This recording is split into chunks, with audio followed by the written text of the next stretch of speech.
Awesome. Brendan Thompson, UrAvgCoach Podcast. How are you doing? Doing well. How about you? I'm doing excellent. So this is my let's see, one, two, fourth episode. And you are Oh, really? yeah, this is so I'm super fresh into this, but I've been following you for a while.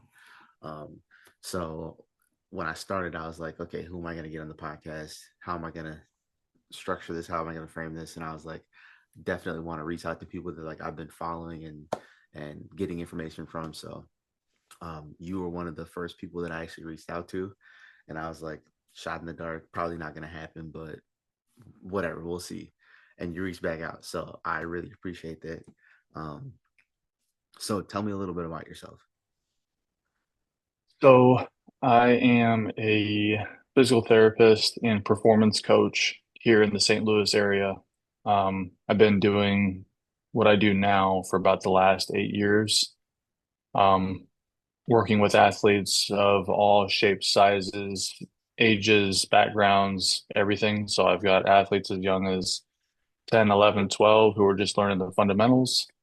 And I've got athletes all the way in the professional level, that are working to extend contracts and make a livelihood and things of that nature. But the majority of the athletes I work with are more high school aged who are looking to maximize their high school experience. So we've got kids who maybe they're fighting for a starting spot on varsity. Maybe they're fighting to get some college attention now that they do have a starting spot on varsity. Yeah, Maybe they need to make a splash in some combines or camps this summer. Maybe some kids are battling some injuries and can't stay on the field long enough to make the difference that they want. So we try to just address the needs of every athlete that comes in an individual way and hopefully give everyone a fair shot to not only fall in love with the training process, but learn more about themselves, about their bodies, and kind of what it takes to maximize their talents along the way. that's awesome. So yes, um, I guess I'll start with you're a doctor. So one, should I call you a doctor? Should I call you doctor? Is that okay? No, it's fine. Totally fine. So, what made you want to go into physical therapy? Because that's a lot of schooling. It's not just like, oh, let me be a firefighter or let me be a police officer or let me be a teacher. Like, you're having to go through extensive studies and stuff like that to be a doctor. So, what was the decision like to go into that route? So from a young age, I would say as early as like eighth grade, I had battled a lot of different injuries. I'd had Achilles tendonitis, really young. I had sprained my ankle really bad. I'd popped a hip flexor, separated my shoulder, I think a few times. And then what ultimately made me go and have a very deep experience with physical therapy was I tore my ACL, my meniscus, and my calf muscle my junior year of high school. And the doctor had kind of told me, like, hey, dude, the statistics show that most people following an ACL will not get back to their pre-surgical level of performance, particularly in speed. And he goes, statistics are statistics, go out and just prove them wrong. So I'd kind of hung up my football career at that point, and I loved football. And I was prepared to also hang up track. However, with the progress I'd made in physical therapy and the therapists that were around me, not only did they help prepare me physically, but they helped kind of like revive me mentally and emotionally to kind of believe in myself again, like, hey, you can do this. Like everything is showing you're on track. You're going to be ahead of where you're supposed to be.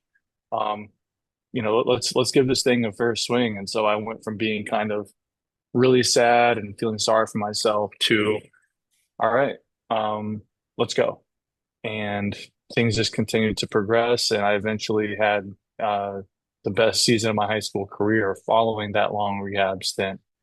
And after I got into college, I was like, I think I could do that for somebody else. That would be really rewarding to be able to spend this one-on-one time with people that feel like maybe their hopes are up, or whatever, or sorry, all hope is gone, and sort of help them revive maybe their fire and their passion to again give something a fair shot, and who knows how far that could go.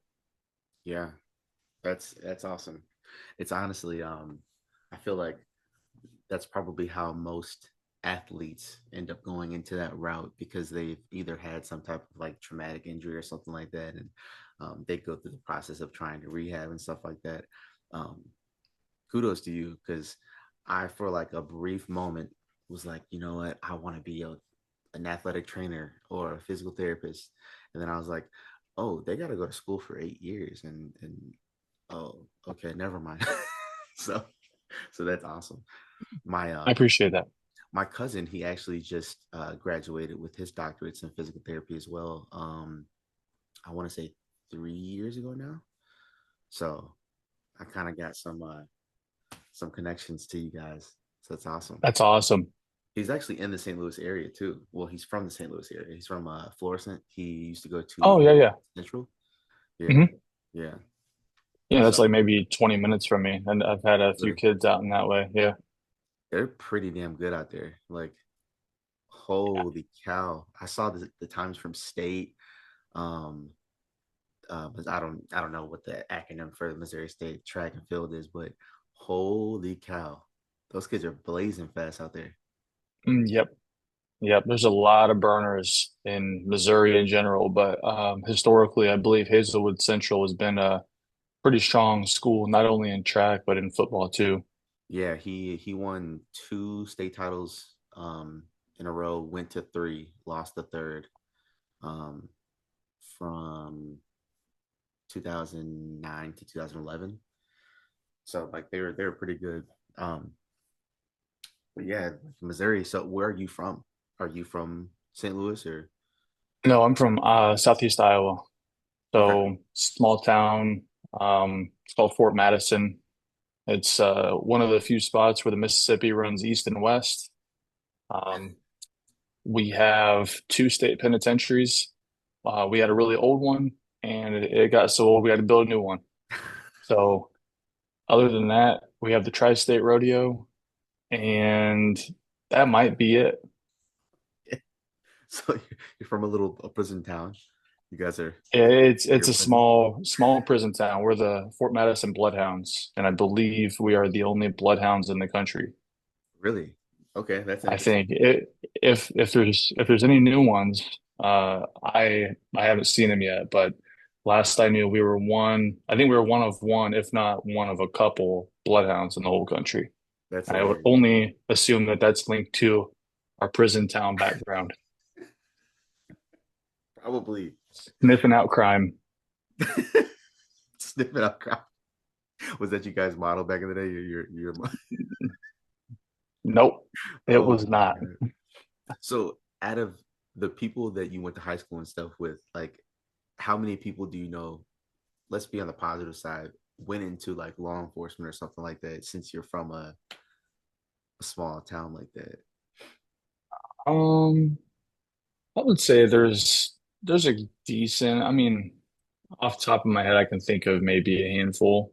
Okay. Our school is pretty small, so I think we had like less than 500 kids, maybe even around 400. I don't know, 450, something like that. But we were a pretty small school, Holy cow. and um, I mean, people farm, people go into the community, and they go firefight, and they go into law enforcement, and we have a lot of factories around our town, so Got it. some people choose that route.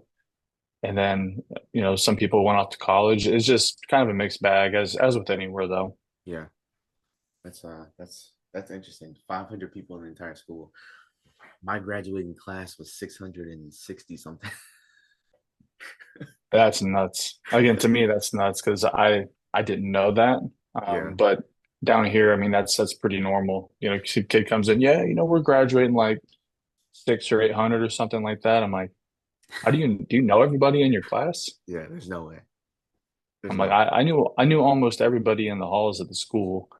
Um, which is kind of sad. But anyway, That's cool though. I kind of wish I had that experience, but then again, like you it has its pros and cons. You know, like I was around a lot of different diverse groups of people and stuff like that, and some people that probably ended up or would have ended up in the penitentiary where you live. So, um, so you're from Iowa, um, small town, coming off your junior year, you have your best season. mhm. What does that look like, and how do you end up at Iowa Hawkeyes?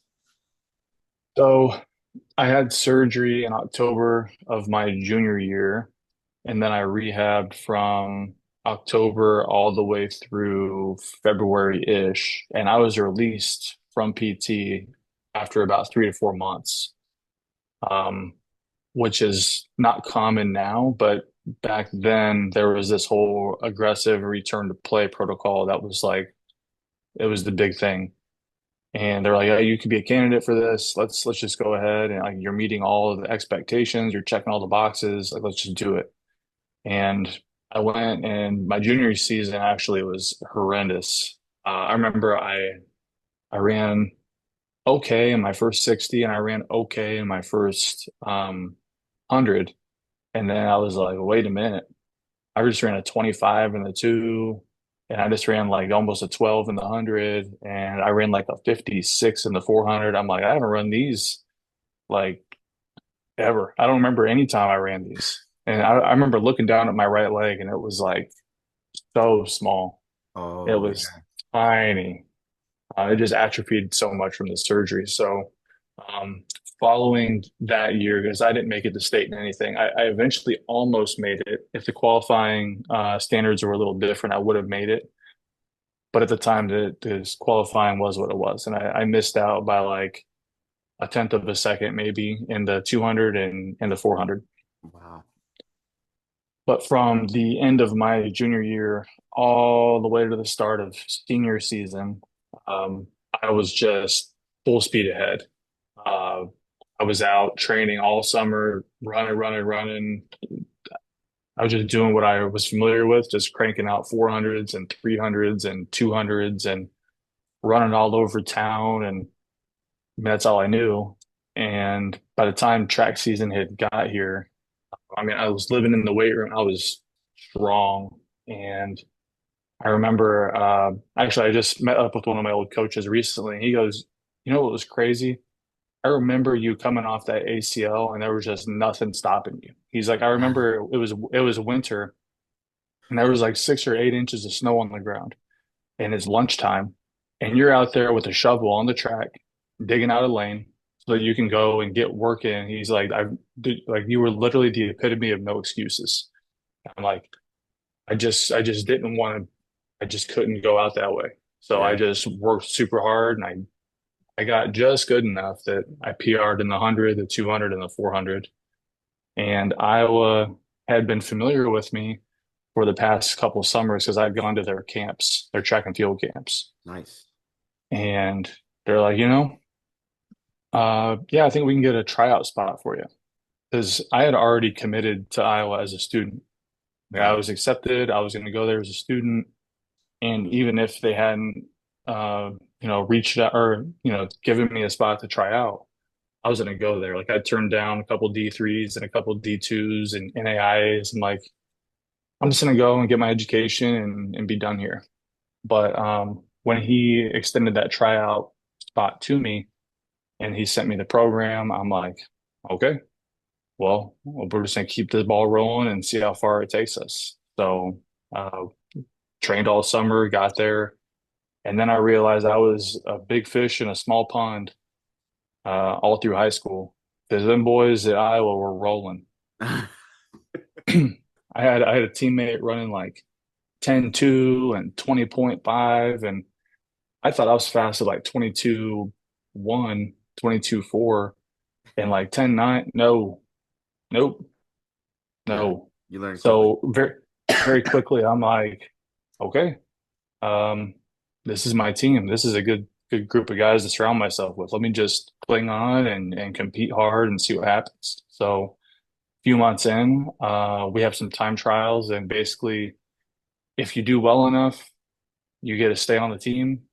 If you are kind of on the borderline, they might move your event one way or another. You know, you might go from being Got it. a hurdle specialist to a decathlete, or you might go from being um, a short sprinter to, you might go join the jumps or something like that. And I made the team somehow after a 300 meter, no, it was a 45-second time trial is what it was. So it's just you get 45 seconds, go as far as you can. Mm, And I went like 380, I think. wow. And I think it was 380. It was like 380 or something. And I beat some returning Big Ten point scorers, and suddenly I'm on the team. And from that point on, I kind of always felt like I could be off the team at any minute. So I just kept on doing what I did, working hard, and I got a 5-year career out of it and became an All-American somehow. That's awesome. That's what a story. So you rehab, you're going through this. I would imagine it's a grueling process. Um, I I guess knowing what you know now, being a doctor, right, going through your studies, going through having your own athletes and patients, how would you rate your rehab compared to what you know now? My rehab itself was fantastic. Really? There was nothing wrong with the rehab. It was more so my timeline. If I could go back and do it again, um, I would have just kind of chalked that season and just focused on making sure my knee was really good and strong. Yeah. And I had such an itch to go out and do something competitive that once they say, yeah, you're good, like go run, go compete, go train, I'm like, great, I'm doing it. I'm doing all of it. And again, if I could go back, I would just probably stretch that process out a little bit longer, Yeah. maybe more like 6 to 8 months instead of like 3 to 4. But overall, the actual items and processes and the progression of the rehab and everything, that was all fantastic. There was nothing wrong with it. I just probably came back a little soon because I was in PT school and we were going through an arthritis unit, and it kind of spooked me. I'm like, oh shoot, that's me. I'm the guy who had the ACL surgery and the guy who had the meniscus surgery. And now that I think of it, man, that knee does feel kind of big. I should probably go get this checked out while I got health coverage. So I went to the orthopedic and got a referral, and they did some imaging. They're like, yeah, the MRI didn't like your ACL there, and the MRI did not like your meniscus there. We should probably go in. And I'm like, okay. And up to that point, I had no pain, like zero pain. So from 2010 to 20, whatever it was, almost 2020, I had zero pain in my knee whatsoever, ever. And then I went and I got kind of scared into this surgery. Mm, And ever since then, now I fight pain all the time. jeez. So, sometimes knowledge can be your enemy because it can kind of get your brain working in some maladaptive ways and kind of scare you into doing things that maybe you should have thought longer about, or maybe you never even would have thought about if you hadn't been educated on it. Yeah. Yeah. Oh, that's terrible. So, how do you deal with that pain now? Because I see you're training, you're still running, you're still fast as hell. Congrats to you. Thank you. How do you manage that? I'm on a lot of supplements. So I'm on like fish oil and glucosamine and chondroitin, curcumin. I'm on just kind of this bunch of supplements. And up until I'd started those, I'd had some pretty considerable pain. Like it wasn't super fun to go out and like do an agility session and teach kids how to cut and change direction and what have you, Yeah. because my knee would be talking to me like the next couple of days. Oh, And now with this, I mean, I barely notice my knee at all right now. And part of me wonders if, one, because I was so inactive in my own training, If my knee just kind of got rusty. And so when I do go out and push things and show kids things, like my knee's like, hey, dude, like we don't do that stuff. Yeah. You haven't told me to do that in a long time. I'm Hmm. not prepared for that. Uh, Good luck. But now that I've started to train more and more and more, I don't feel those things quite as often. So, maybe the supplements aren't really doing anything, and it's more so that I'm training and adapting. Maybe the supplements are working wonders, and it's allowing me to train more. But either way, that's kind of how I'm wrestling with it right now. Is I just go out and run. I don't really lift too much. If you're sprinting really hard, that's a really good resistance exercise for your legs.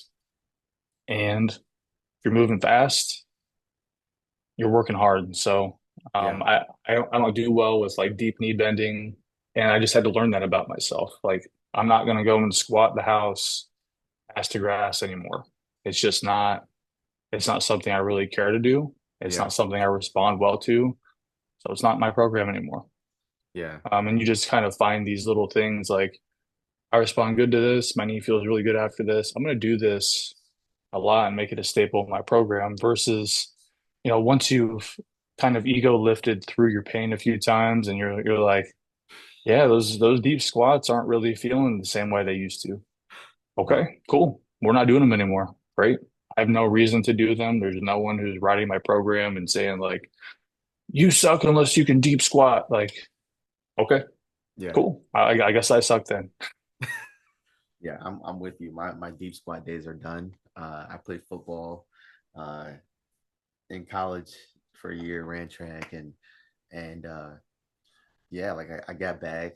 Um, and I started lifting with some of the kids I was coaching or lifting by myself, and I'm like, this really hurts. Like, this is just like, I don't see the need to put 300 pounds on my back anymore. Like, I'm not going out there and like trying to block a linebacker, and like, and once I stopped ego lifting, I was like, okay, this feels a lot better. Like, it's like, Yeah, like we don't need to chase an infinite one rep max. Like yeah, lift for your health and be okay with that. yeah, But it's hard to kick that like, well, I could just throw on like an extra 10 pounds. I'm sure that wouldn't be a big deal. yeah, And then you do it and you're like, well, next time I think I'll throw on 10 more and 10 more and 10 more. But like that's how we're programmed as athletes is just continue to exactly, pursue more and achieve more. But sometimes you get a little greedy and that extra 10 pounds will set you back a few days. yeah. So I guess that goes into a great topic right there. So how do you manage your um, training load that you give kids, and how do you manage your kids that are like you as an athlete that want to just keep going, going, going? Like, how do you manage those type of things? So first and foremost, what I do is supplemental to what kids are doing with their teams. Got it. So a kid is, we'll just say it's a football player, it's a running back. They're practicing with their team 3 to 5 days a week for 2 to 4 hours a day. Like I can't pretend that that's not happening. Mm-hmm. So I start there and kind of get an idea of what is happening. What does this program consist of?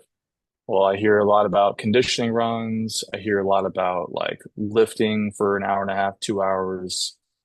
Um, okay, first and foremost, I'm not going to condition you because you're probably already conditioned. I'm not going to lift you because you're already lifting plenty. And on top of that, they go to the YMCA or a Planet Fitness and they'll go lift on their own on top of that. So Mm-hmm. we're not going to get any better if you just come in to me and then I fill a bucket that's already overflowing. Mm-hmm. So I start there and then I just microdose the things that they need. Okay, you haven't done agility in a while because all you're doing is straight line work for one reason or another. Okay, let's add in some agility. All right, all you're doing is change your direction as part of your practices. We're not going to touch that. We're going to go do some speed and jumping and biomechanics, form type stuff. And then we'll do like some regeneration stuff. So since I am a PT, I can do manual therapy. I can do the modalities that help athletes feel better, whether it's STEM or, I've got different implements and things that I use. We can do active recovery circuits. I can manually stretch them, all kinds of things. Basically, whatever they need, I try to provide it. Now, with the kids that are similar to me in terms of like they just can't, they never stop. They Yeah. just go, go, go, go, go, go. If there were 8 days in a week, they'd be asking what to do on the eighth day Yeah. because they just don't know how to take a day off. It has been a process. And historically, like my first few years, I didn't have anything for those guys that would change their minds. No matter how much I just, dude, just take a day off. Yeah. Just take a day. Uh, if you can't take a day, get on a bike. If you refuse to get on a bike, then go in the pool. Like go get some sunshine, just like chill in a pool or go swimming or do something like that. If you have to work, go work in a pool, save your joints. They were not having it. Yeah. Here we are now, like 8 years later, and almost all my athletes are taking recovery days. Like they're budgeting 2, sometimes 3 days completely off per week that they didn't used to take. And that's fantastic. And so sometimes on those days, they just stay home. I say, like, go to the park, like, go for a walk, go to the mall, hang out with your friends, go do something with your family, do something like that. Um, Great. And sometimes they decide that they'd want to come in and they want, all right, yeah, I'm a little sore, my hamstrings and my hip flexors and my low back. Can you help me out? Yeah, sure. Just don't go train today. Deal. They come in, I get them warmed up. I do some manual therapy on their hamstrings. I might hook some stem up to their low back. I just go through and then basically 99% of the time they leave feeling a lot better than they came in, which is the goal. Yeah. But it's been a process and to get these kids to buy into this idea that you do need to recover. You can't just go at it every single day without budgeting for recovery and expect good things to happen. And now that they're finally doing that and they're focusing on their protein intake, their hydration, they're getting 8 to 9 hours a night, they're like, I feel like a superhuman. Like I Yeah. was able to put on weight and get faster, feel more mobile than I did when I was lighter. This. I'm like, yeah, these little 1% things you're doing in your lifestyle help augment all of that hard work you're doing. Great job. And then you reinforce it, and then you don't have to like pull teeth to make it happen anymore. Yeah. So I guess I'll ask you a quick question for me personally then. How do you manage modality at um, maybe larger weights? Like how do you um, build that muscle and keep that flexibility and stuff like that?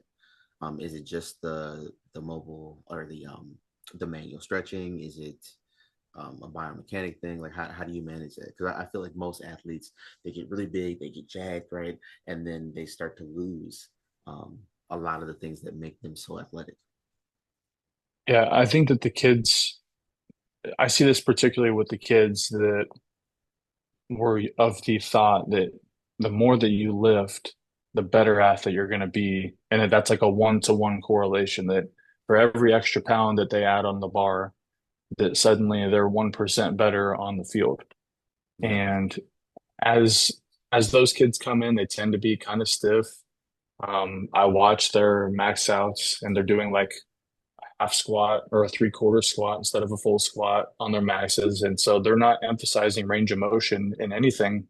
They just want that bar to be heavy. So they're building they're building tons of strength in this very finite range.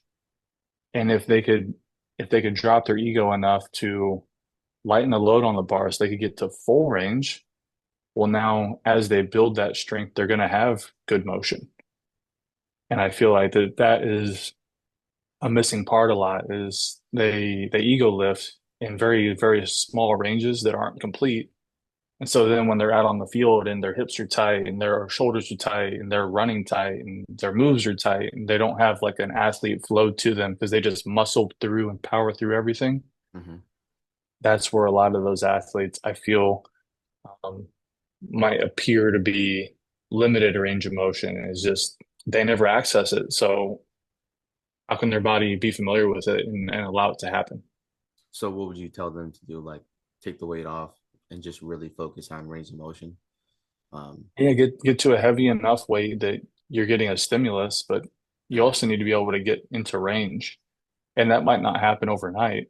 yeah, Because even without weight, if I range of motion some of these kids, like they get like 50 or 60% of their knee flexibility that they need. So, okay, even if the weight's super low, they can't access that range. So yeah. we have to start with maybe a combination of some different stretches and then pair those stretches with certain strength elements to again just emphasize and build everything around full functional range of motion. Got it. So, athlete like me, um, I'm kind of like the same as you, where it's like ego driven, like, oh, I could do this before, I can do it again, right? Um, so a few years back, I was still actively training like pretty hard, running, sprinting, lifting, and I had a really bad hamstring pull my senior year, and it always kind of nagged. Like it just never went away truly. Um, and then I went into my freshman year of football in college, and I remember like I'm trying to train through the summer, and I'm coming off of this bad pull, and I've been trying to rehab it and strengthen it and stuff like that. And I remember getting to um, campus in early August, and I was like, I don't know if I can do this. Like I just feel this like something in there, like, and it's like, oh, like I never really felt this before, and I'm starting to get this like mental aspect where it's like this block where it's like, oh man, like I'm starting to doubt myself. Um, and then all of a sudden, like one day, it just kind of like went away, and I was like, all right, and then you kind of just stop thinking about it.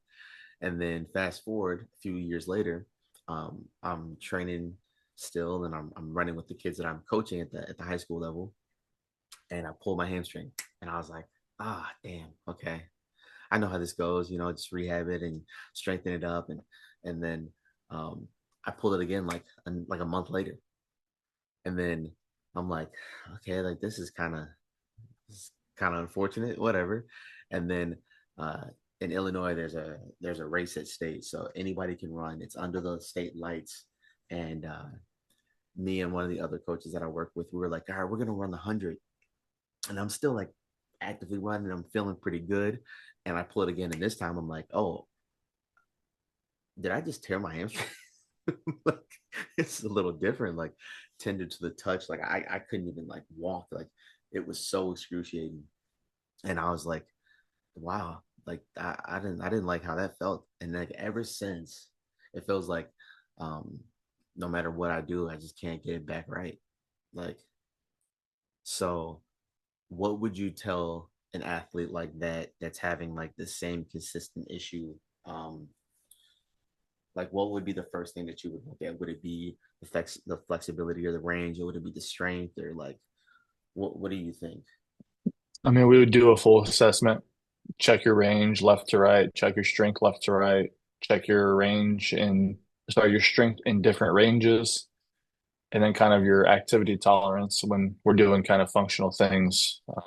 I check your running mechanics and and then also check your preparation leading into those moments that the pulls happened. Because if you reverse engineer your program a little bit, a lot of times there's some hints that, you know, either you're overshooting or undershooting prior to the event happening.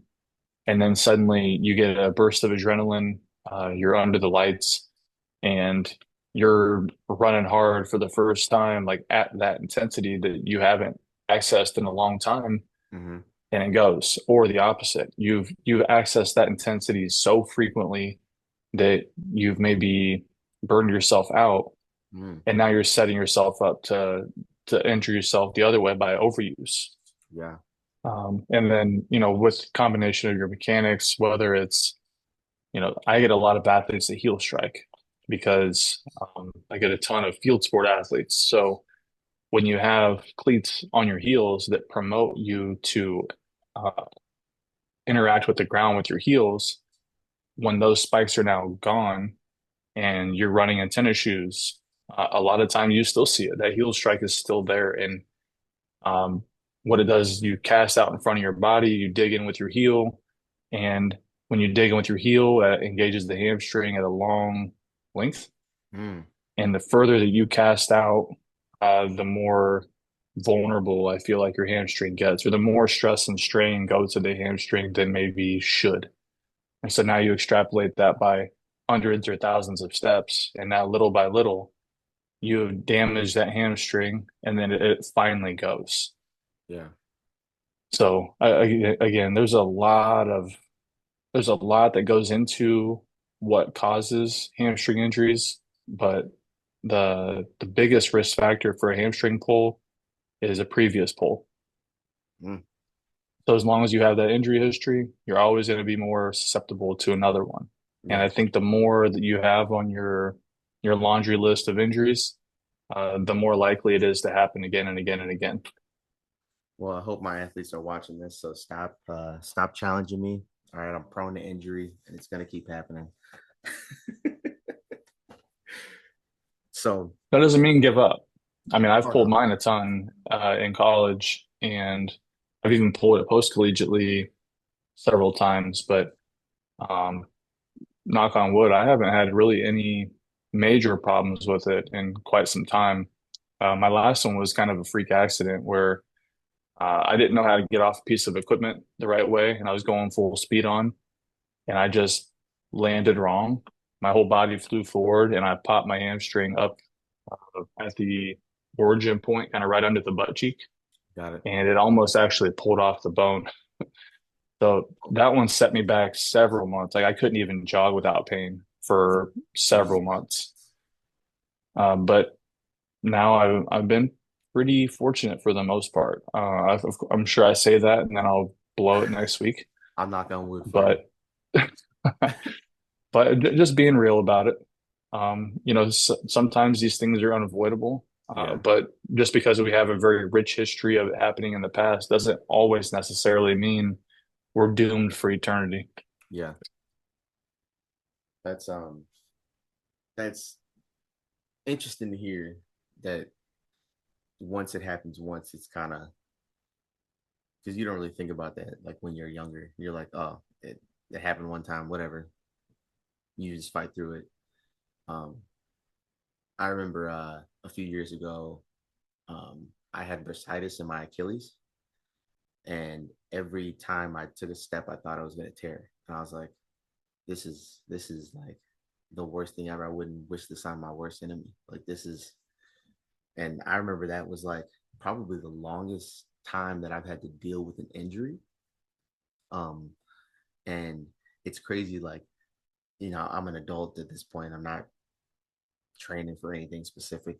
Um, and you still get those doubts, like, oh, can I demonstrate this thing, or like, can I? So, um, I've had that similar aspect, like you with your knee, like, oh, can I do this? Can I do that? So, um, let me go into how long that you've been training your athletes with your business, BT Acceleration. How long have you been doing that specifically? So when I graduated from Iowa, this is pre-NIL era. You couldn't really make money as an athlete in college. So I couldn't go start a training business on the side. I couldn't go get paid for that kind of stuff.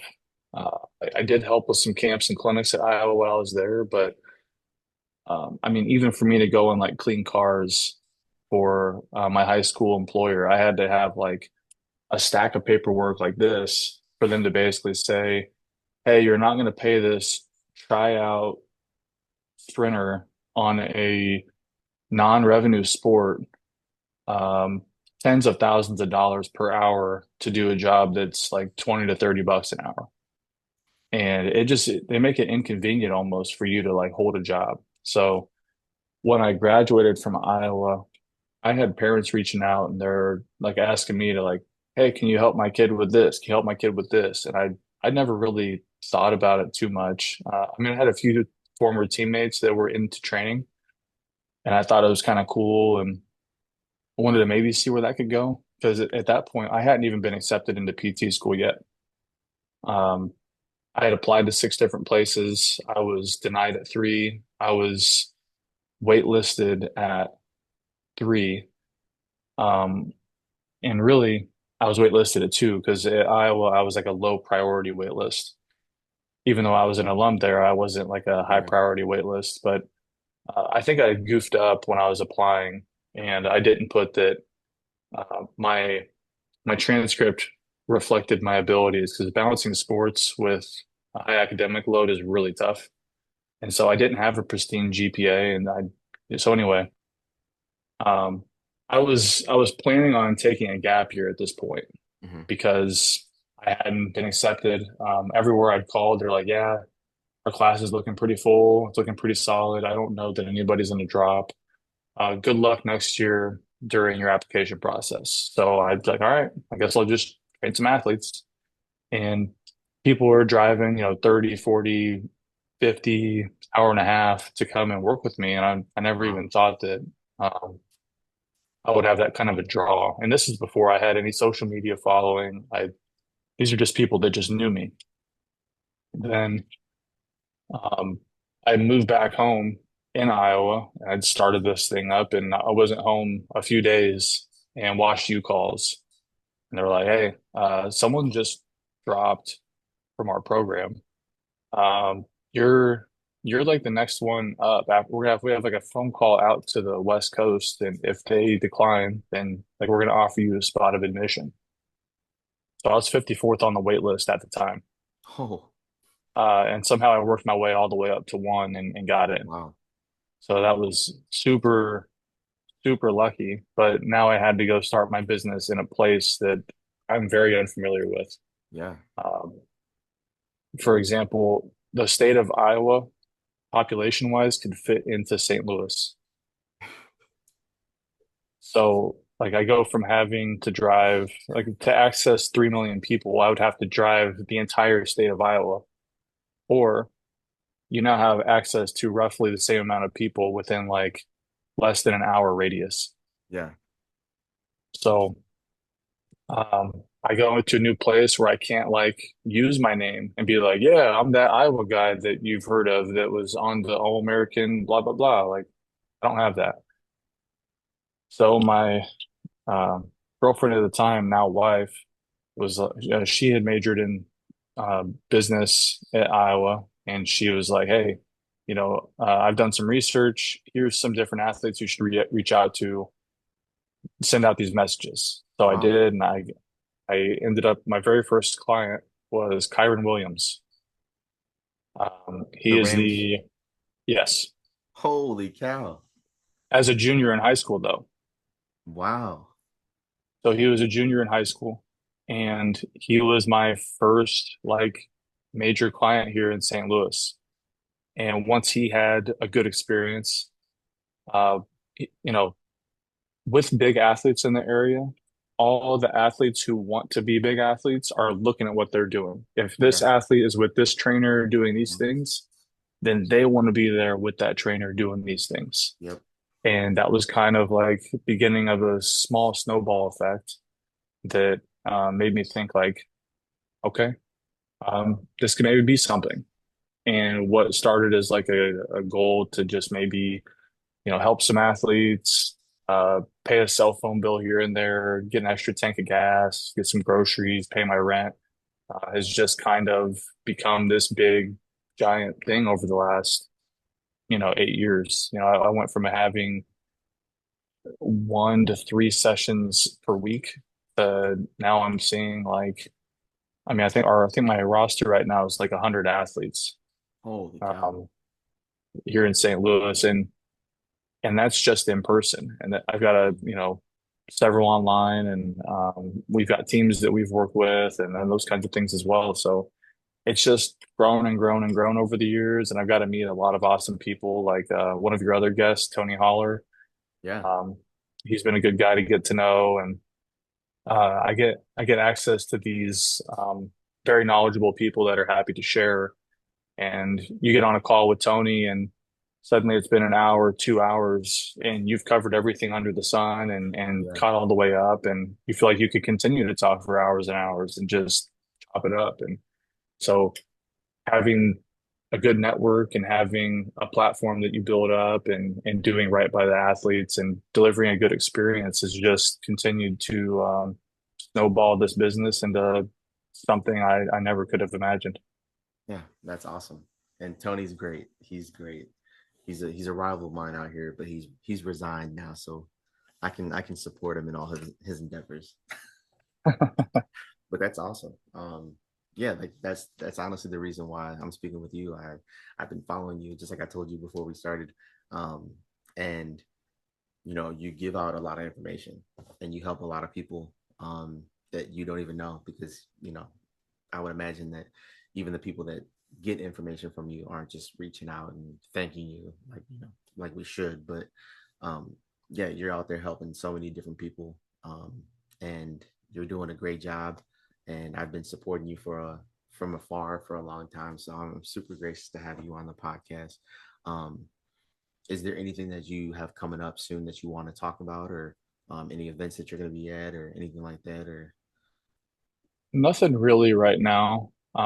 With my daughter being one and whatnot, the last like year and a half, I've been just kind of learning how to juggle, you know, business and being present as a father, being present as a husband, being a better friend and family member and those kinds of things. And I think that as I start to get a handle on how to do that and do right by everybody, that I'll probably start to get a little more ambitious and start launching some more projects.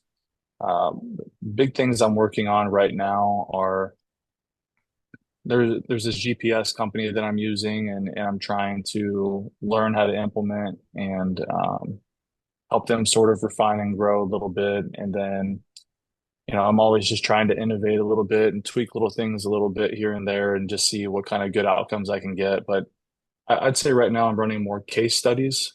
And as I get shareable findings, I'll definitely put something together and share those, whether it's in a tweet or whether I put together something formal that, has graphics and cool videos and things that people can kind of engage with and learn from. So there are some things I'd like to work on. I thought about launching a coaching community at some point. Thought about launching an athlete community as well. Just something that'll help me scale my reach a little bit and yeah, help people more directly. When you put stuff on X and you put stuff on Instagram and TikTok and YouTube, it just goes into the ether. You never really get to engage with people directly. And sometimes in a more yeah, formalized setting, they might feel more likely to engage and bring more issues to you that you can help with directly. And um, what a lot of people think is that they have a very, very unique problem to solve, but there's thousands of people out there with the exact same problem. And if I help that person solve that problem and then I share those results and those things, then that can help, thousands more people solve the same problem. So mhm, that's kind of where I'm at right now. Just don't have a lot of bandwidth for a ton of projects, but my gears are always turning. I'm always looking to do something. It's just right now with my time being such a premium, mhm. um, I just don't have a ton to go out and do that like I did maybe 2 years ago.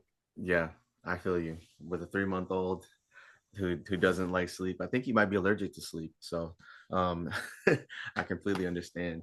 Um, but I want to thank you so much for being on the podcast. Again, you've been helping me so much and you don't even know it. You're kind enough and gracious enough to get on my podcast, even though I only have, probably a couple followers, and this is the fourth episode. So appreciate it. Thank you. Hey, followers don't dictate good Yes. people, man. You're a good person. So yeah, you got a good thing going here. Appreciate you having me on. Yeah. Thank you so much, man. Yeah, no problem. Take All care. right. You too.